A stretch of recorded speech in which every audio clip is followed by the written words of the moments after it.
इसके प्रवक्ता डॉक्टर अजीज खान समाजवादी पार्टी के प्रवक्ता और अनिल भारद्वाज वरिष्ठ पत्रकार हमारे साथ हैं। अनुपम त्रिवेदी जी, सबसे बड़ा सवाल यह कि उत्तराखंड की 5 लोकसभा सीटों पर सुबह 7 बजे से वोटिंग जारी है। कई जगहों पर इस तरह की शिकायतें आ रही हैं कि ईवीएम खराब है और अब तक वोटिंग शुरू नहीं हो पाई है। क्या आयोग इन सब चीजों का संज्ञान ले रहा है?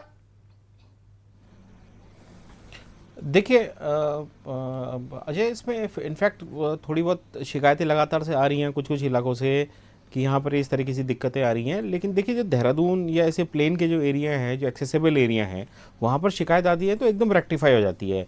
लेकिन दिक्कत वहाँ पे है जहाँ रिमोट एरियाज़ हैं। जैसे चमोली के अंदर कोई एक गाँव है, उत्तरकाशी से खबर आ रही थी, डुंडा ब्लॉक एक पड़ता, बड़ा पिछड़ा ब्लॉक है, वहाँ ईवीएम के ख़राब होने की कुछ सूचना है।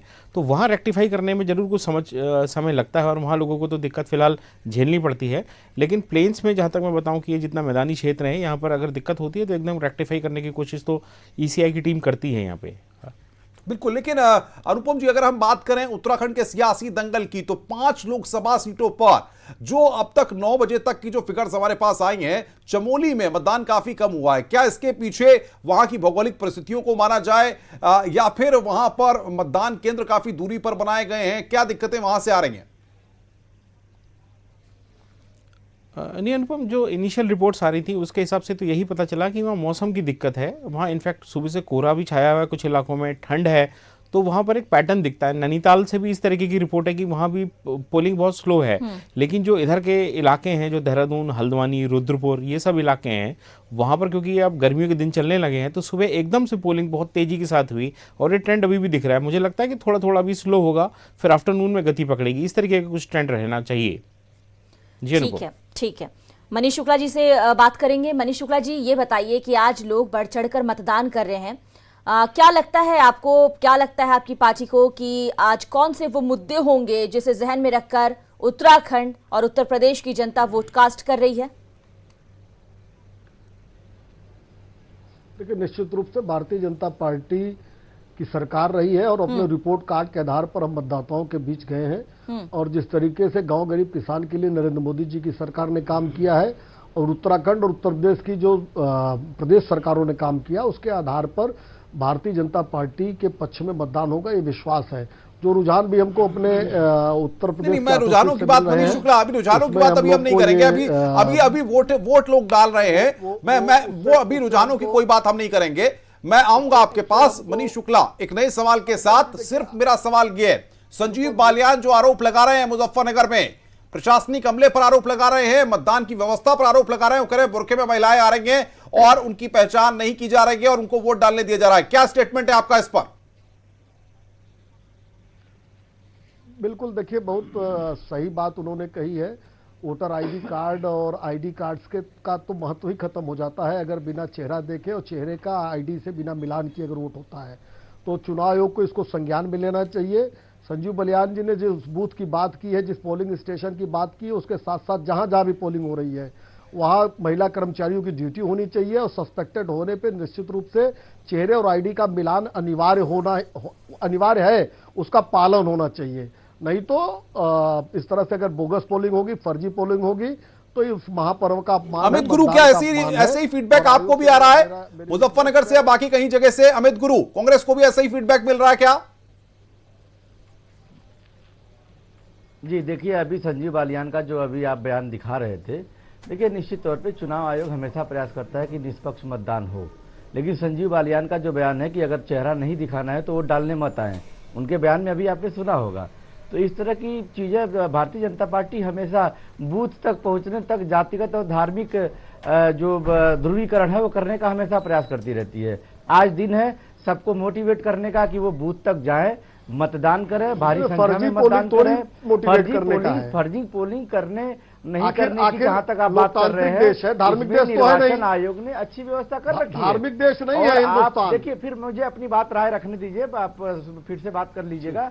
मैं स्पष्ट करूं, 5 साल बाद इस देश की जनता जिसको छला गया है उसको आज फिर मौका मिला है मतदान करने का। मैं यही अपील करूंगा देश की जनता से, वो जाए, एक स्वस्थ और एक निर्भीक और एक विश्वसनीय सरकार चुनने के लिए वो घरों से बाहर निकले और जाके पहले मतदान का प्रयोग करें। अजीज खान, आपका क्या स्टेटमेंट है इस पर? समाजवादी पार्टी किस तरीके से देख रही है संजीव बालियान के आरोप पर? देखिए अनुपम भाई, सबसे पहले तो लोकतंत्र के इस महापर्व में सभी देशवासियों को बहुत बहुत मुबारकबाद, और बदलाव की लहर में मैं सभी देशवासियों का स्वागत करता हूं। एक बात। दूसरी बात, जिस तरीके से संजीव बालियान जी ने आरोप लगाया है, मुझे लग रहा है उनकी घबराहट है और वो बौखला गए हैं कहीं ना कहीं। उनको वो आज की डेट में मुझे ऐसा एहसास हो रहा है कि अब जो जिस तरीके से एक तरफा बयार बह रहा है, जो 8 लोकसभा में चुनाव हो रहा है पश्चिम में, मुझे लग रहा है वो घबराहट। एक बात। दूसरी बात, क्या इलेक्शन कमीशन की जिम्मेदारी जो है और रिटर्निंग ऑफिसर की जो जिम्मेदारी है वो अपनी जिम्मेदारी निभा रहा है, ये क्या उस पर सवालिया निशान खड़ा कर रहे हैं? अगर सवालिया निशान खड़ा कर रहे हैं तो ये बहुत ही दुखद है, क्योंकि इलेक्शन कमीशन मैं देख रहा हूं कि जिस तरीके से निष्पक्ष तौर पर चुनाव कराने का प्रयास कर रहा है, लेकिन जहां तक आरोप की बात है कि साहब महिला पुलिसकर्मी नहीं है, तो ये जिम्मेदारी है इलेक्शन कमीशन की, और इलेक्शन कमीशन अगर इस जिम्मेदारी को नहीं पूरा कर पा रहा है तो ये भी बहुत दुखद है, क्योंकि पुरुष इस पर इसी पर सवाल उठ रहे हैं। अनुपम त्रिवेदी जी, संजीव बालियान ने जो आरोप लगाए कि बुर्का पहन के जो जा रहे हैं वोट करने के लिए, उनको चेक नहीं किया जा रहा और इसी तरह से वो वोट कास्ट कर रहे हैं, ये गड़बड़ भी हो रहा है इसकी वजह से। किस तरह से चीज को देखा जाए? उन्होंने जो आरोप लगाए हैं उसके बारे में आपका क्या कहना है? जी मोनिका, हालांकि हम तो उत्तराखंड से हैं, हाँ। और ये जो मुजफ्फरनगर का जो एरिया है ये हरिद्वार सीट से बिल्कुल लगता है, तो बॉर्डरिंग एरिया है। अल्पसंख्यक मतदाता दोनों सीटों पे अच्छी खासी तादाद पे है। तो ये जो आरोप लगा रहे हैं, इसमें हमारे साथ जो कांग्रेस के प्रवक्ता उत्तराखंड के बैठे हैं रतूड़ी जी, इसमें कुछ सबमिशन भी अपना देना चाह रहे थे कि इसी से अभी चर्चा हमारी हो रही थी। रतूड़ी साहब, आप कुछ कहना चाह रहे थे इस मामले पे? निश्चित तौर पर अनुपम जी, मैं कहना चाह रहा हूँ कि बालियान साहब, मुझे लगता है या तो एक संदेश देना चाह रहे हैं कि अल्पसंख्यक वर्ग में भय का वातावरण बनाओ, या वो क्योंकि चुनाव आयोग तो एक निर्देशित करता है, बाकी काम तो राज्य सरकार का है। मनीष शुक्ला क्या कहेंगे इस स्टेटमेंट पर आप? तो ये गंभीर आरोप यहाँ पर कांग्रेस बीजेपी पर लगा रही है। मनीष शुक्ला कि निष्पक्ष व्यवस्था वो सरकार नहीं करी, केवल ये जो प्रश्न खड़ा किया है केवल अल्पसंख्यकों में भय का वातावरण बनाने के लिए। अरे भाई, साइन नहीं किया तो ये तो पीठासीन अधिकारी देखेगा। पीठासीन अधिकारी कौन होता है? ये तो राज्य सरकार की चेंज है, राज्य सरकार के कर्मचारी है। रतूड़ी साहब रुकिए, मनीष शुक्ला जवाब दे रहे हैं, सुनिए एक बार। मनीष शुक्ला जवाब दीजिए। अनुपम जी बहुत दुर्भाग्य की बात है कि कांग्रेस को आपत्ति क्या है? आइडेंटिटी कार्ड नहीं चेक होना चाहिए, आइडेंटिटी कार्ड का चेहरे से मिलान नहीं होना चाहिए, सिग्नेचर नहीं होना चाहिए, चुनाव आयोग। अरे भाई, तो ये प्रश्न, अरे मनीष जी, तो ये सरकार किसकी है? सरकार किसकी है? राज्य सरकार की जिम्मेदारी है। राज्य सरकार की जिम्मेदारी है आयोग कि महिला कर्मचारी को अपॉइंट करना चाहिए। आप महिला कर्मचारी अपॉइंट नहीं कर रहे हैं, सवाल खड़ा कर रहे हैं। अरे आपको पता नहीं है। अरे तो ये किसने करना था? महिला कर्मचारी भी तो राज्य सरकार उपलब्ध कराएगी। रुकिए, नहीं, आपस में जुड़े और लड़ाई का कोई मतलब नहीं है, एक करके बात रखिए। अनिल भारद्वाज के पास में चलूंगा। अनिल भारद्वाज, इस देश के लोगों को, आवाम को इलेक्टोरल प्रोसेस पे पूरा भरोसा है, इस सब व्यवस्था पर सवाल खड़ा करना, संजीव बालियान का आरोप लगाना, एक पत्रकार के तौर पे आप किस तरीके से देखते हैं?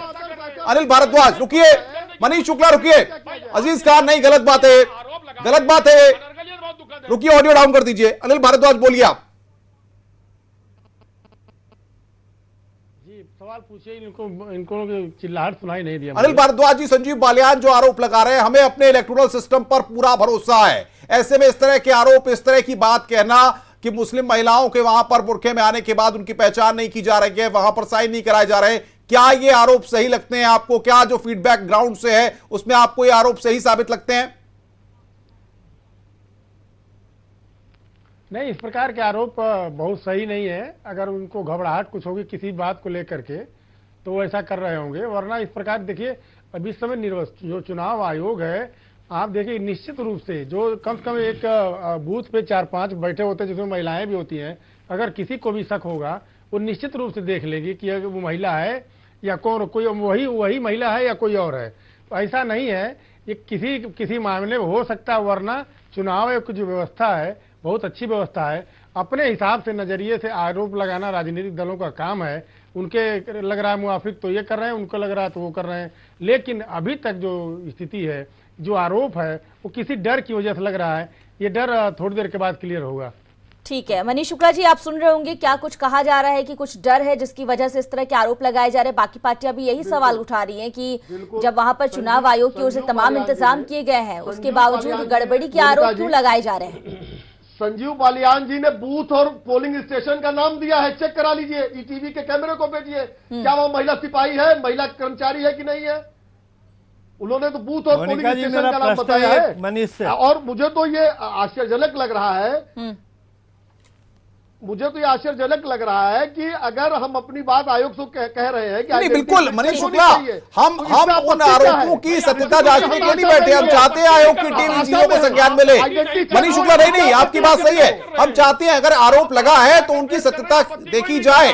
क्या वाकई में ऐसा है कि नहीं? हम लगातार आयोग के अफसरों से भी इस बात को कह रहे हैं कि अगर संजीव बालियान कोई आरोप लगा रहे हैं। रतूड़ी जी कुछ कहना चाह रहे हैं, बोलिए। आरपी रतूड़ी जी, क्या कह रहे थे आप? मेरा एक प्रश्न है मनीष जी से। हाँ।